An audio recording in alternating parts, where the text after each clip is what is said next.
Hi, yeah, good evening. Today is July 11, which happened to be my birthday. The day I was born about 27 years ago. And then I decided to take a break, just take a break. Um, so in summary, is I woke up this morning.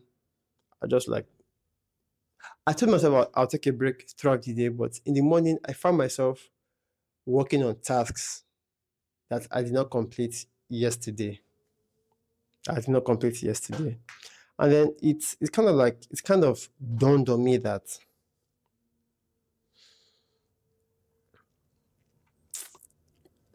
I think I'm a workaholic, and there's nothing bad.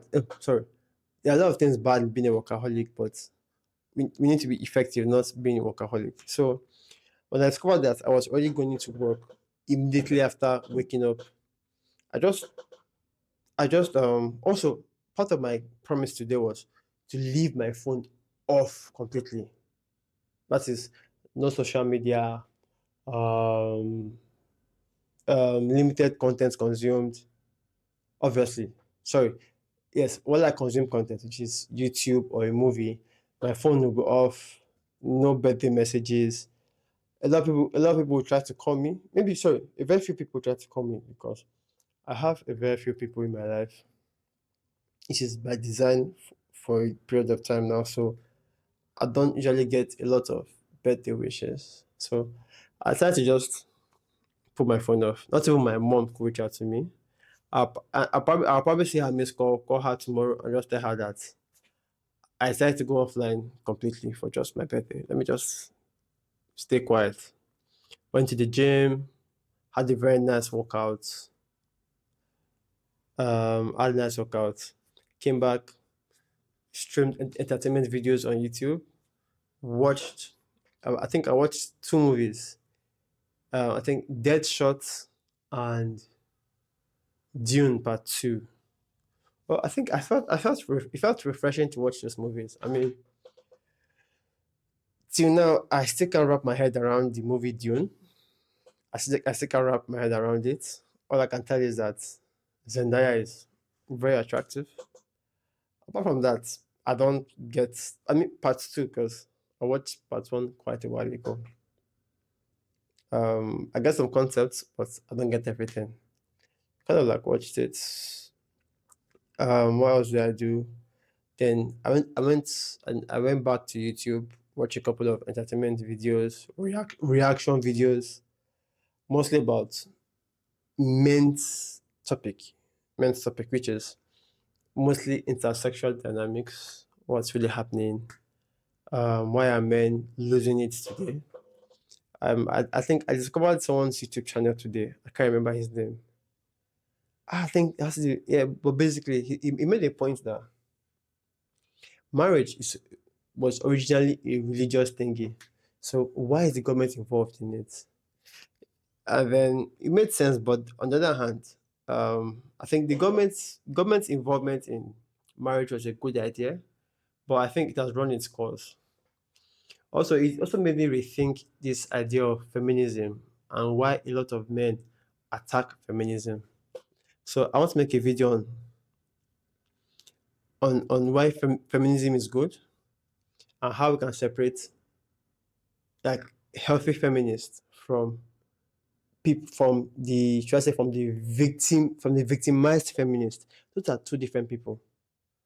The rational feminist would be aware that there is men and there is women. There are spaces where men and women can be given equal opportunity, and there are places where women should just keep quiet, where men should just keep quiet, because that's rational, right? Because men have their word, women have their word. But coming together, they know the power of coming together. They know they are aware of the respect a man needs in the household. Yeah, I'm very much in support of that kind of feminist. They will basically respect their man. Sometimes I see feminists, I see women who are richer than their husband, who will still go out there and try to put their husband or give him the respect that he really, really craves, like genuine respect. So they do not see having more material possessions as being more competent than the man. And that is kind of rational feminism I'm talking about, because they realize that they may not need, they want a man, but to have that man and to have him do things and to make him want to feel like a man, they have to do things in a certain way that would actually make him feel like a man. So it allows them to have this nice dance between their femininity and their masculinity just a little bit. So that's basically the point is they are kind of like balanced to some extent. But the victimized feminists are those who they have no end game because they are victims and they take on the identity of victimhood. So what that means is they make a request today, and when we fulfill that request, they just make another one saying that that's not enough. They're the ones who would keep tearing men down for the sake of just making themselves feel good.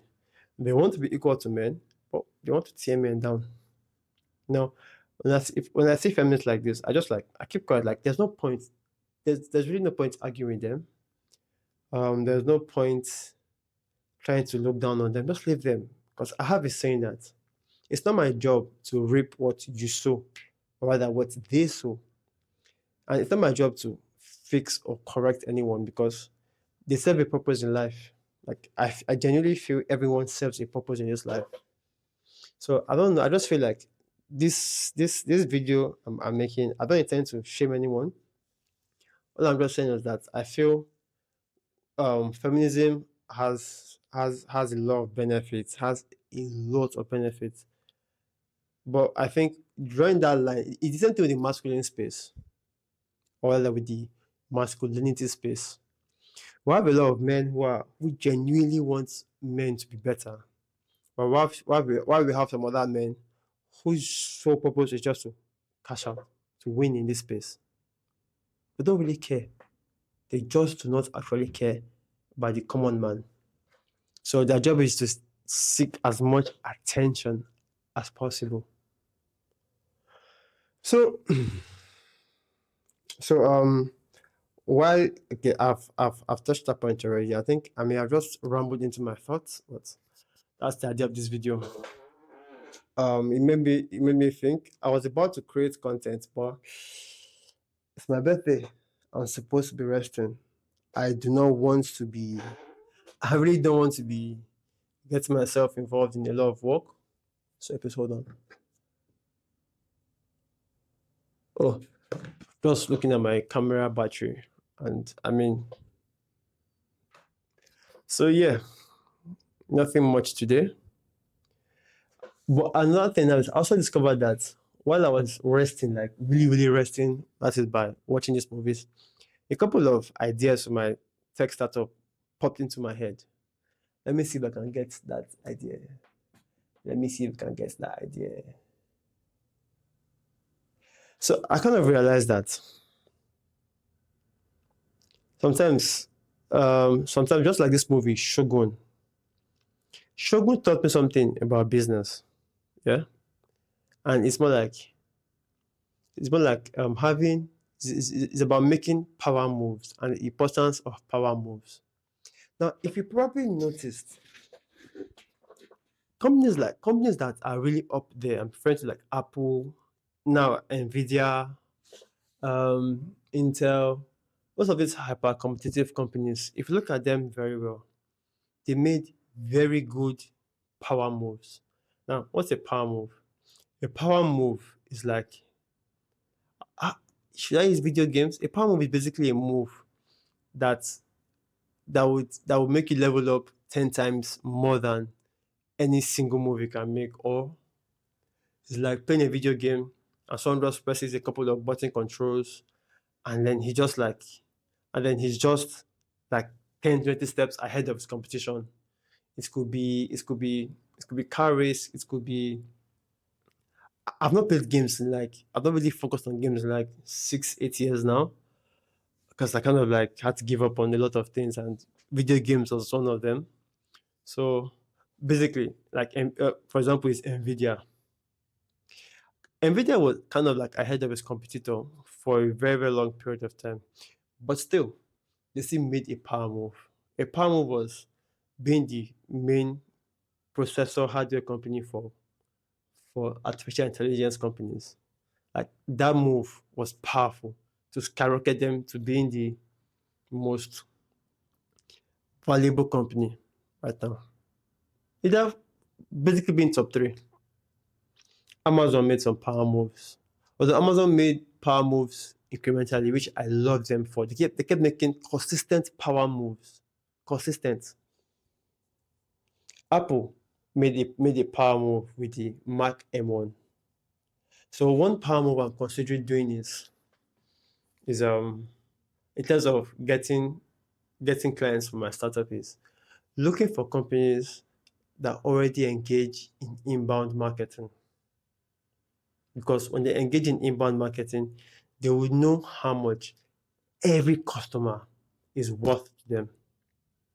Because right here in Nigeria, a lot of businesses do not know how much their customers are worth. A lot of them do not know how much they are worth.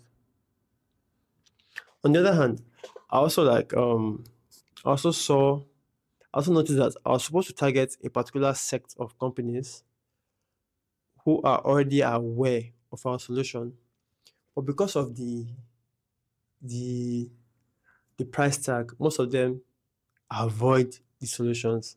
I'm trying to what my startup offers. So I'm considering targeting them. The one last thing is I've been thinking for a while that I need some good bulk money. I mean bulk money is some money that can help me handle a little bit of extracurricular activities. Because today made me realize that I barely had any. Maybe like in the month of 2024, I've probably gone out like 3 or 4 times. So I figured that, and those times when I stepped out, I didn't step out with. I kind of like felt like some little extra money would have made it much more interesting. It was interesting, but the money would have made it much more interesting. Like maybe adding a little taste to what I wanted, and that's why I'm a very big advocate of using money to increase the experience, just like make it better, but not to create it, like not to be like you should bring you should use your personality to take the events to a 0 to 50 or 80. Money makes it like go to 100. So yeah, I just feel like I need that extra change. Like so when we go out, I can probably like order maybe more drinks, more food, just make the experience much more interesting.